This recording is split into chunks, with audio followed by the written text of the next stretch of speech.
ನನಗೆ ನೆನಪಿದೆ, ಅದು 2002 ಅಕ್ಟೋಬರ್. ನಾನು ನನ್ನ ಕಚೇರಿಯಲ್ಲಿದ್ದಾಗ ನನಗೆ ನನ್ನ ಮಾವನಿಂದ ಕರೆ ಬಂತು. ನಿನ್ನ ರಿಪೋರ್ಟ್ ಬಂದಿದೆ ಎಂದು ಹೇಳಿದರು. ಅವರ ಧ್ವನಿಯಿಂದಲೇ ಏನೂ ಸರಿಯಿಲ್ಲ ಎಂದು ಅರ್ಥ ಮಾಡಿಕೊಂಡೆ.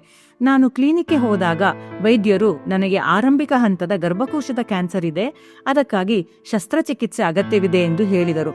ನನಗೆ 2 ಹೆಣ್ಣು ಮಕ್ಕಳಿದ್ದರು, ಚಿಕ್ಕವರಿದ್ದರು. ನನಗೆ ಹೋರಾಡುವುದನ್ನು ಬಿಟ್ಟು ಬೇರೆ ದಾರಿ ಇರಲಿಲ್ಲ. ಆಪರೇಷನ್ ನಂತರ ಕೆಟ್ಟ ಸಮಯಗಳು ಮುಗಿದವು ಎಂದು ನಾನು ಭಾವಿಸಿದೆ. ಆದರೆ ನಾನು ಅಂದುಕೊಂಡದ್ದು ತಪ್ಪಾಗಿತ್ತು. ಮುಂದಿನ ವರ್ಷ ನನಗೆ ಮತ್ತೆ ಕರೆ ಬಂತು. ಕ್ಯಾನ್ಸರ್ ಮರಳಿತ್ತು. ಅದು ನನ್ನನ್ನು ಬೆಚ್ಚಿ ಬೀಳಿಸಿತು. ಆದರೆ ಹೋರಾಡುವ ನನ್ನ ಧೈರ್ಯ ಕಡಿಮೆಯಾಗಲಿಲ್ಲ. ವಾರದಲ್ಲಿ 6 ದಿನ ವಿಕಿರಣ, ಕೀಮೋಥೆರಪಿ.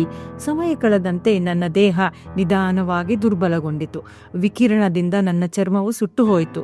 ಅಂತ್ಯವಿಲ್ಲದ ನೋವನ್ನು ತಡೆದುಕೊಳ್ಳಲು ಸಾಧ್ಯವಾಗಲಿಲ್ಲ. ಶಸ್ತ್ರಚಿಕಿತ್ಸೆಯ ನಂತರ ನಾನು ನನ್ನ ವೈದ್ಯರಿಗೆ ಹತಾಶೆಯಿಂದ ಇನ್ನು ಮುಂದೆ ಚಿಕಿತ್ಸೆಯನ್ನು ತಡೆದುಕೊಳ್ಳುವ ಶಕ್ತಿ ನನ್ನಲ್ಲಿಲ್ಲ ಎಂದು ಹೇಳಿದೆ. ಆದರೆ ನನ್ನ ಜೊತೆ ನನ್ನ ಹೆಣ್ಣು ಮಕ್ಕಳಿದ್ದರು. ನಾನು ಅವರೊಂದಿಗೆ ಕೆಲವು ಗಂಟೆಗಳನ್ನೂ ಕಳೆಯುತ್ತಿದ್ದೆ. ಬೋರ್ಡ್ ಆಟ ಆಡುವುದು, ವಾಕಿಂಗ್ ಹೋಗುವುದು, ಕೆಲವೊಮ್ಮೆ ಮೌನವಾಗಿ ಕುಳಿತುಕೊಳ್ಳುತ್ತಿದ್ದೆವು. ನಾನು ನನ್ನ ಹೋರಾಟವನ್ನು ಮುಂದುವರೆಸಲು ಅವರು ಕಾರಣವಾಗಿದ್ದರು.